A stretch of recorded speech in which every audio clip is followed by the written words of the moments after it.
japonaise. Bonjour, c'est Ritsuko, une japonaise habitant en France. Hisashiburi desu. Ça fait longtemps, je m'excuse de cette irrégularité. Je change un peu comment je me mets devant la caméra. Comme vous pouvez l'imaginer, je prépare chaque fois un texte avant de me filmer. Essaye de le retenir pour parler plus ou moins naturellement. Mais afin de produire des vidéos plus facilement, je ne cache pas que je suis devant mon texte. Je me rends compte que cela fait un mois, même presque 2 mois que je n'ai pas posté de nouvelles vidéos. Pendant ce temps-là, j'ai reçu des messages et des commentaires. Donc, j'adresse un petit coucou à une personne qui m'envoie des textos d'encouragement. Puis, merci à vous tous qui ont laissé des commentaires en ligne. Franchement, ces messages me soutiennent énormément, même si je n'ai pas encore répondu. Et donc, j'ai l'intention de continuer ma chaîne et j'essaye de m'améliorer petit à petit. Je vous explique ce qui m'est arrivé. Juste après la publication de la dernière vidéo, j'avais l'intention de faire l'interview d'une personne française clé de ma vie et je suis allée la voir. Or, puisqu'il s'agit d'une personne clé, évidemment, quand je la vois, il y a des choses qui bougent. Au lieu de réaliser une vidéo, j'ai discuté avec elle et j'ai pris une décision assez importante pour ma vie personnelle. Je vous raconterai quand tout sera confirmé. En tout cas, ce rendez-vous m'a donné l'occasion d'écrire une lettre de motivation avec un CV, comme si je cherchais un travail. Et je ne change pas de travail, c'est mon projet personnel. Et donc, j'ai écrit des textes pour dire qui suis-je, ce que je fais dans ma vie et ce que je veux faire par la suite. Et en écrivant, je me suis dit que j'avais bien appris ces dernières années comment je me présente à la française. Ça veut dire que je me suis mise en valeur sans modération.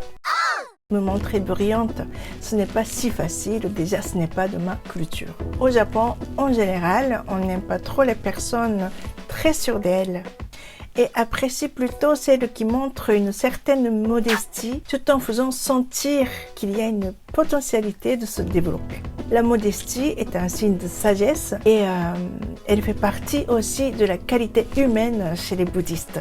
Si je me présente en affirmant que je suis une personne brillante, on me considère que je suis une prétentieuse incapable de vivre en harmonie avec les autres. Et j'aurai moins de chances d'être appréciée que celle qui se présente en disant qu'elle n'est pas parfaite, mais qu'elle est prête à faire des efforts pour l'être. Personnellement, je ne m'abaisse pas en général. Par contre, je parle très facilement de ce que je ne sais pas faire. Par exemple, je dis à mes amis français que je ne parle pas suffisamment bien le français. Alors, ils me disent d'arrêter de rester trop modeste ou de me dévaloriser. Pour moi, ce n'est pas une dévalorisation ni de modestie, ce n'est pas un défaut. Je le pense vraiment, car je ne me compare plus avec des noms francophones, mais je me compare par exemple aux journalistes de quotidien français ou aux professeurs universitaires français. Je suis loin, mais loin d'être à leur niveau et je n'y arriverai jamais, mais ce n'est qu'une réalité. Et je me félicite plutôt d'avoir le culot de me comparer avec ces professionnels de langue et d'information.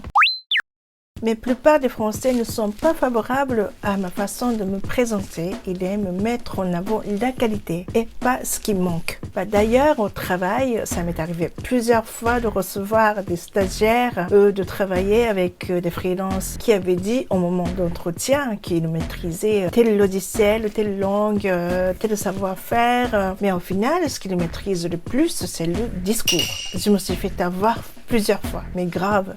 Pour moi, le mot maîtriser ne veut pas dire avoir déjà l'utilisé. Par exemple, je fais moi-même le montage de mes vidéos avec un logiciel, mais je ne dis pas que je maîtrise et je ne dirai pas non plus que j'ai des compétences. Je le dirai quand j'arriverai à intégrer des animations 3D. Pour moi, quand je parle de la maîtrise, il faut un niveau professionnel. Mais en gros, j'ai compris qu'en général, il vaut mieux dire qu'on maîtrise. Par exemple, je maîtrise le Photoshop parce que je sais ouvrir le logiciel et dessiner un trait.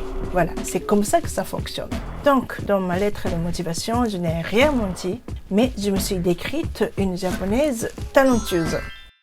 Bien sûr, il y avait d'autres dossiers à fournir que la lettre de motivation. Bon, on verra si ma présentation à la française a bien marché ou pas.